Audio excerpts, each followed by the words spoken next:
São João Batista, eu sou a voz que clama no deserto. Marcos, em seu evangelho, o identifica como o anjo prometido no Êxodo. Eis que envio o meu anjo diante de ti, ele preparará o teu caminho. E como a voz que clama no deserto, isso está em Isaías. O deserto é um lugar de encontro com Deus. E é metáfora também do mergulho interior, abandonar o mundo e entrar dentro de si mesmo. O deserto é metáfora, então, de desenvolvimento espiritual. Você pode ter um bom mestre, um bom livro, uma boa igreja, mas vai chegar uma hora que eles só podem te levar até o portão de Deus. Tem uma hora que nós temos que ir adiante e entrar no deserto, e nós entramos sozinhos. Aí, na solidão, nós descobrimos Deus e nunca estivemos sozinhos. Na solidão do deserto, nós temos então que nos perguntarmos: quem eu sou? Quem eu realmente sou?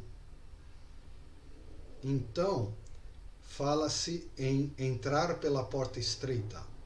A porta é estreita porque só passa uma pessoa, não passa duas. Tem que entrar sozinho no deserto e encontrar consigo mesmo e descobrir a sua verdadeira natureza, que é divina. João Batista atraía todos os que não encontram respostas no formalismo da religião estabelecida. Pregava uma renovação da fé pela confissão e purificação pela água, o batismo. Assim, as pessoas estariam preparadas para a nova era anunciada por ele. O batismo simbolizava, portanto, a reconciliação com Deus.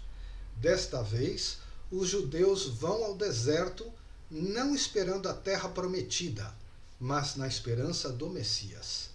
Era muita gente, o que atraiu a atenção dos fariseus no sentido de espionar, controlar e condenar. Então João Batista vivia no deserto, isso é típico dos profetas. Os profetas muitas vezes eram perseguidos, né? Ninguém gostava muito deles, não, porque eles apontavam a verdade, principalmente para os governantes e poderosos. Então eles acabavam vivendo no deserto. Juntando muita gente, isso se configura como uma ameaça para o poder estabelecido, sendo que o poder religioso estava muito corrompido e contaminado pelo poder político. Não que não aconteça isso hoje, mas sempre foi assim. Porque muitas vezes o sentido religioso passa a ser encarado do ponto de vista humano, então ele se corrompe. Os fariseus, os saduceus começaram a procurá-lo, interrogá-lo, questioná-lo e duvidar de João Batista. O fato é que então João Batista acaba preso e assassinado, preconfigurando a paixão do Cristo. Quando o próprio Deus, descendo como pomba, dá testemunho de seu Filho, o Filho de Deus, dizendo: este é o meu Filho amado, em quem eu me comprazo. Jesus viu, mas também ouviu João Batista.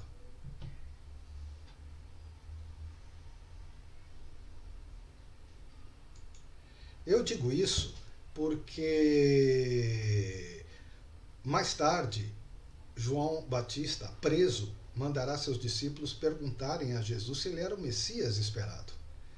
E sendo que João Batista jamais teve dúvida disso. Primeiro, porque ele reconheceu a presença do Messias no próprio ventre de sua mãe, que era Isabel, como conta Lucas no primeiro capítulo. E depois ele viu o próprio Deus dar testemunho. Então ele não tinha dúvida nenhuma. Por que ele mandou os discípulos? Porque os discípulos tinham dúvida. Por quê? Eles ficaram abalados com a prisão de João Batista e pressentindo a morte e o destino de João Batista. Então, eles foram procurar Jesus. Jesus não só esclarece apenas 3 apóstolos, depois da transfiguração do Monte Tabor, que Elias voltou como João Batista, mas em Mateus 11,14, ele diz explicitamente em público: é ele o Elias que devia voltar. Jesus faz um longo elogio a João Batista, dizendo que entre os nascidos de mulheres não surgiu outro maior que João Batista. No entanto, o menor no reino dos céus é maior do que ele. Bom, por que ele diz isso? Que ainda ele não tem a grandeza do reino dos céus.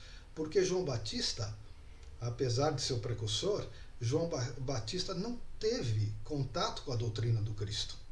Então, por isso que ele fala do reino dos céus e tudo mais. E aí Jesus tece um longo elogio a João Batista.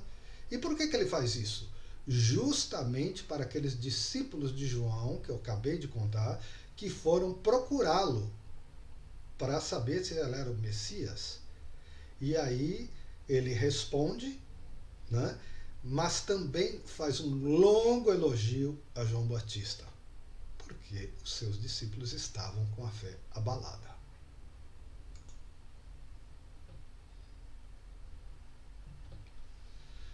João Batista acaba sua missão terrena assassinado de maneira vil.